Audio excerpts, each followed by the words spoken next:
Assalamualaikum warahmatullahi wabarakatuh.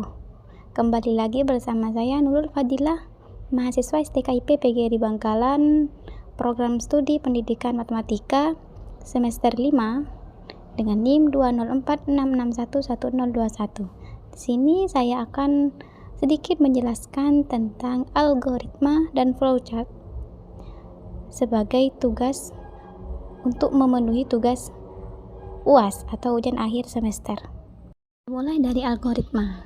Yang dimaksud algoritma itu sendiri adalah urutan-urutan dari instruksi atau langkah-langkah untuk menyelesaikan suatu masalah. Dan logis atau penalaran itu menjadi kunci dari sebuah algoritma. Nah, jika masih bingung, maksudnya seperti ini. Kita pasti tahu bahwa komputer akan memproses instruksi sesuai dengan urutan. Misalnya, ketika kita ingin mencetak halaman menggunakan printer tentunya akan berurutan. Maksudnya, kita tidak mungkin mendapat nomor halaman secara acak. Oleh karena itu, dalam pemrograman komputer, penyelesaian masalah juga didefinisikan dalam bentuk sebuah aturan logis atau lebih mudahnya sebuah langkah demi langkah. Contoh yang pertama, kita ambil yang mudah dulu. Ketika kita ingin mengirim surat kepada teman, langkah pertama yaitu menulis surat pada secari kertas. Kemudian ambil sampul surat dan masukkan secari kertas tadi yang sudah ditulis ke dalam sampul tersebut. Kemudian tutup menggunakan perekat. Nah, jika kita ingat alamat teman, maka tulis alamat pada sampul surat. Jika tidak ingat, bisa dicek di buku alamat terlebih dahulu. Kemudian menempel perangko pada surat, dan yang terakhir, surat siap dibawa ke kantor pos untuk dikirimkan pada teman. Contoh algoritma yang kedua, ketika kita ingin mencari akar bulat positif dari bilangan bulat integer positif A, yang pertama kita masukkan bilangan bulat positif A terlebih dahulu.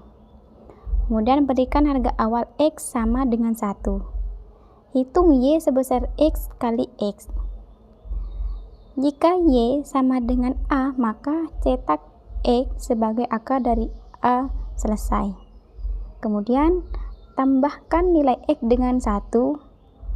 Dan yang terakhir, pergi ke langkah ketiga.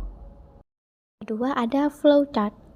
Flowchart di sini adalah bagan-bagan yang mempunyai arus yang menggambarkan langkah-langkah penyelesaian suatu masalah. Atau lebih simpelnya, flowchart ini dikenal sebagai cara penyajian dari suatu algoritma. Nah, macam-macam flowchart ini ada dua. Yang pertama, sistem flowchart. Yang dimaksud sistem flowchart di sini adalah urutan proses dalam sistem dengan menunjukkan alat media input, output, serta jenis media penyimpanan dalam proses pengolahan data. Yang kedua, ada program flowchart, yaitu urutan instruksi yang digambarkan dengan simbol tertentu untuk memecahkan masalah dalam suatu program. Di slide berikutnya, saya sudah menyiapkan contoh program flowchart. Nah, kita bisa lihat semuanya, diawali dengan start, kemudian diakhiri dengan end atau selesai. Nah, tadi flowchart itu ditandai dengan simbol-simbol. Nah, simbol-simbol di flowchart ini itu ada 3. Yang pertama, flow direction symbol atau simbol penghubung alur. Yang kedua, processing symbol atau simbol proses. Nah, yang terakhir, input output symbol atau simbol input output. Simbolnya di sini sudah ada tabel beserta nama simbol dan fungsinya. Simbol yang pertama itu namanya terminator. Fungsinya untuk permulaan atau akhir program. Lagi ada garis alir. Fungsinya untuk arah aliran program.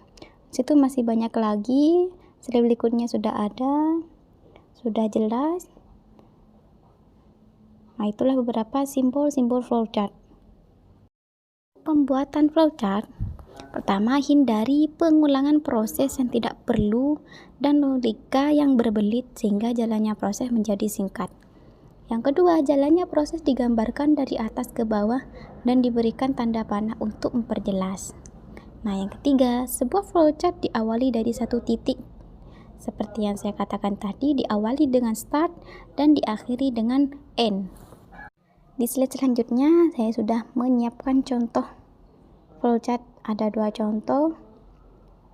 Contoh pertama dan contoh yang kedua. Nah, sudah bisa dipahami sendiri kan tentang algoritma dan flowchart. Mungkin sampai di sini dulu pertemuan kita kali ini, kurang lebihnya mohon maaf. Wassalamualaikum warahmatullahi wabarakatuh.